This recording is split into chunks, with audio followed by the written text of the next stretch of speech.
Iran's new weapon just disrupts 1,650 ships in the Persian Gulf. Right now, somewhere in the Persian Gulf, a ship captain is staring at a navigation screen that says something impossible. The system shows his tanker sitting inside a building, nearly 10 kilometers inland, but he knows that cannot be true, because outside the bridge window there is nothing but open water. The GPS signal looks normal. The coordinates look correct. Every instrument confirms the same position. And yet the ship is not there. Across the Gulf tonight, hundreds of captains are seeing the same thing. Oil tankers, cargo ships, LNG carriers, all reporting locations that do not exist. Some appear at airports, some appear in cities, some appear drifting across deserts far away from the sea. More than 1,650 vessels, all confused by the same invisible force. No missiles fired, no explosions recorded, no warships destroyed. And yet the world's most important oil corridor is slowly becoming impossible to navigate. Because this war is not being fought with bombs.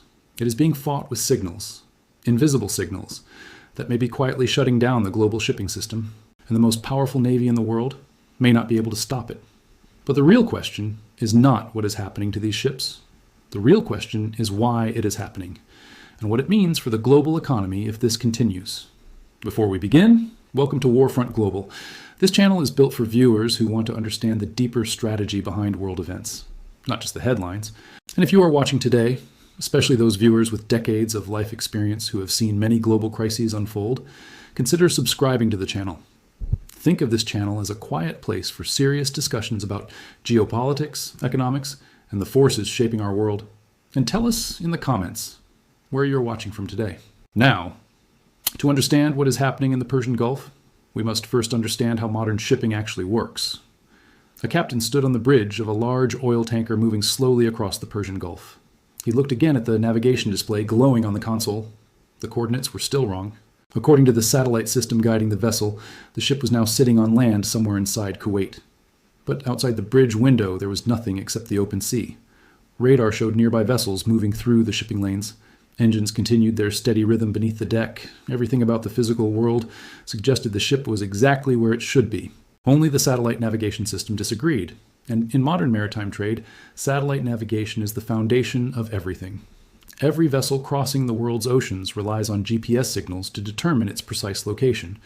Those coordinates guide ships through crowded shipping lanes and allow captains to follow narrow corridors safely. These signals also feed into the Automatic Identification System, AIS, a digital network that broadcasts each ship's position to surrounding vessels. Together, GPS and AIS create the invisible architecture that keeps global shipping organized. But on this day in the Persian Gulf, that architecture had begun to behave strangely. Ships were reporting impossible locations. Some appeared to be inside airports. Others appeared to be parked in cities hundreds of kilometers away from the coast. What initially looked like a technical malfunction soon revealed something far more significant. Navigation signals across large areas of the Gulf were being manipulated, and if the coordinates guiding ships through the Strait of Hormuz could no longer be trusted, the consequences for the global economy could reach far beyond the waters where the signals first began to change. What was unfolding in the Persian Gulf was not simply a technological problem. It was a demonstration of a new type of warfare, one that operates according to very different economic rules. For decades, military power in the region had been defined by visible assets. Aircraft carriers, missile systems, fighter jets, and naval fleets represented strength. The assumption behind this structure was simple. The side with the most advanced and expensive military platforms would dominate the sea. But electronic warfare does not follow that logic. Instead, it follows the mathematics of asymmetric strategy. In asymmetric conflict, the weaker side does not attempt to defeat a stronger opponent in a direct confrontation. Instead, it searches for vulnerabilities, points where small investments can create disproportionately large disruption. Satellite navigation systems turned out to be one of those vulnerabilities. A modern aircraft carrier strike group represents tens of billions of dollars in military investment. The ships are equipped with radar networks, missile defenses, aircraft squadrons, and some of the most advanced technologies ever deployed in naval warfare. But none of those systems were designed to solve a specific problem. They were not designed to navigate a heavily congested maritime corridor where satellite navigation signals cannot be trusted. In that environment, even the most powerful naval fleet must reconsider its risk calculations. From a purely economic perspective, this created a striking imbalance. The cost of operating electronic interference equipment is relatively low compared to the cost of deploying large naval forces. Yet the impact of that interference can affect thousands of vessels simultaneously. The disruption spreads outward through the global shipping system. Tankers slow their approach to the Strait of Hormuz. Shipping companies delay voyages until navigation conditions become clearer. Insurance firms begin to reassess the risk of operating in the region. Premiums rise, freight rates increase, cargo schedules shift.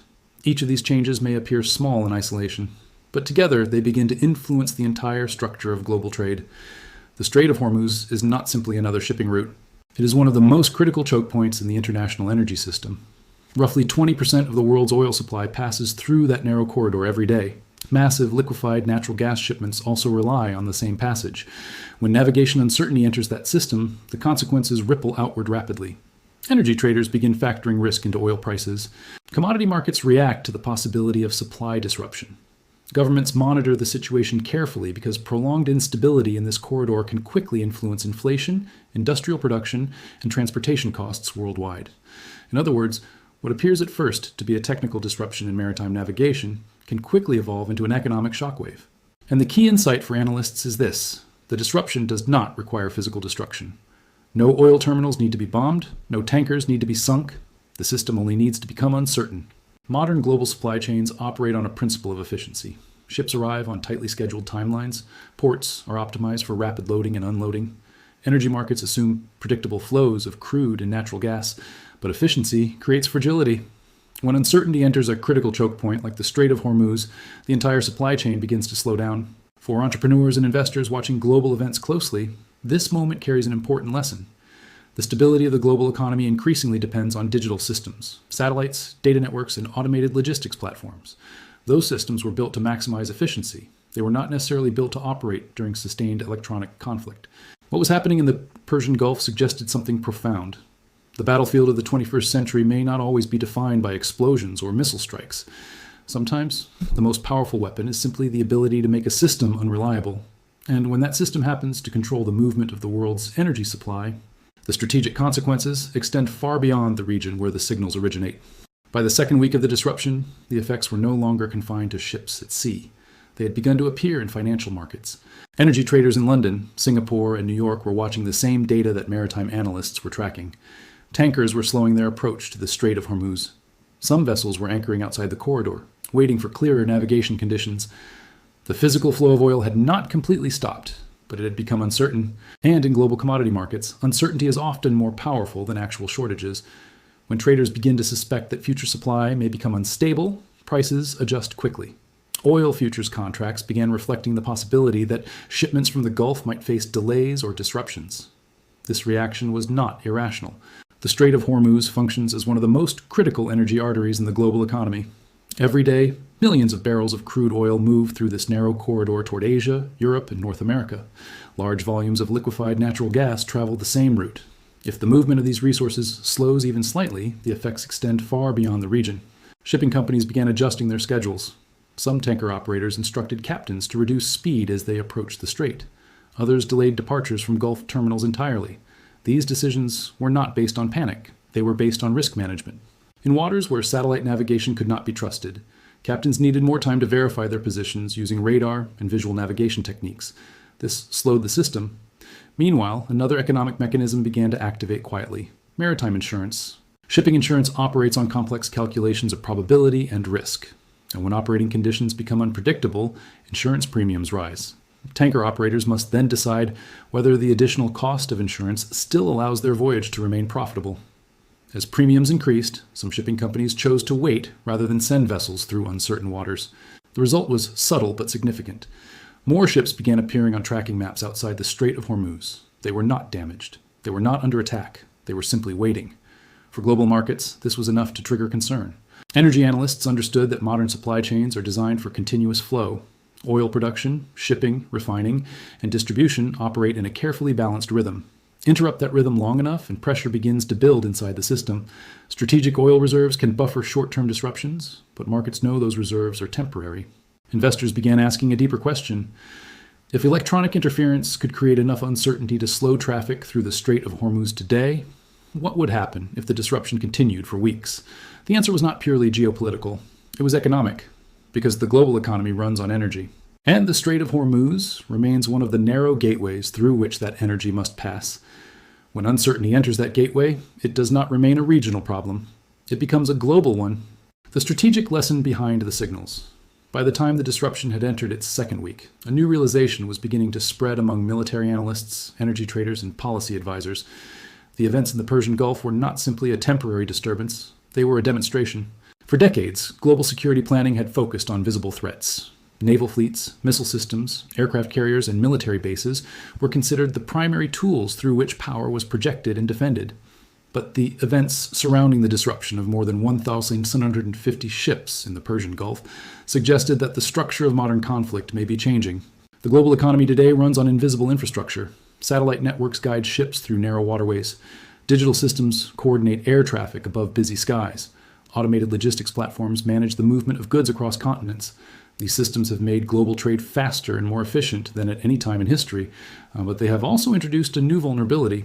If those digital systems can be manipulated or disrupted, the consequences may extend far beyond the battlefield.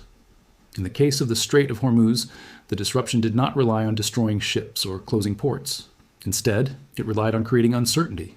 Ships could still move, but captains could no longer rely fully on the systems designed to guide them. Navigation slowed, traffic patterns became less predictable. Shipping companies began to delay decisions. Energy traders began factoring risk into their calculations.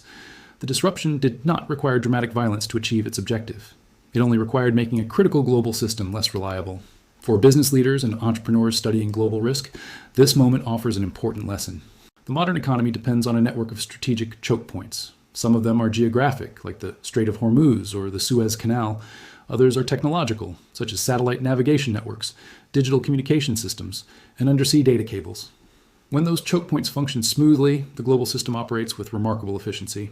But when they become unstable, even temporarily, the consequences can ripple across industries. Shipping costs increase, energy markets react, insurance premiums shift, investment decisions begin to change, and in extreme cases, governments must intervene to stabilize supply chains. What makes the events in the Persian Gulf particularly significant is the method used to create disruption. No massive fleet was required. No major infrastructure had to be destroyed. Instead, a strategic pressure point was targeted using signals that remain largely invisible to the public. This represents a form of economic leverage that did not exist at scale a generation ago. For investors, entrepreneurs, and policymakers, the key insight is not limited to the Gulf region. It applies to the structure of the modern global economy itself.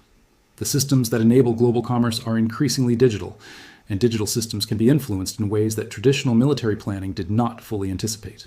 The captain who stared at his navigation screen earlier that week eventually regained a stable signal.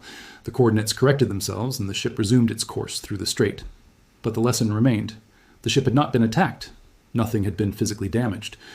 Yet for hours, one of the most technologically advanced vessels on Earth could not confirm where it was. That moment illustrates a larger reality. In the 21st century, power is not always exercised through destruction. Sometimes it is exercised through disruption. And when disruption occurs, in the narrow corridors through which the global economy moves, the effects can travel far beyond the water where the signals first appear.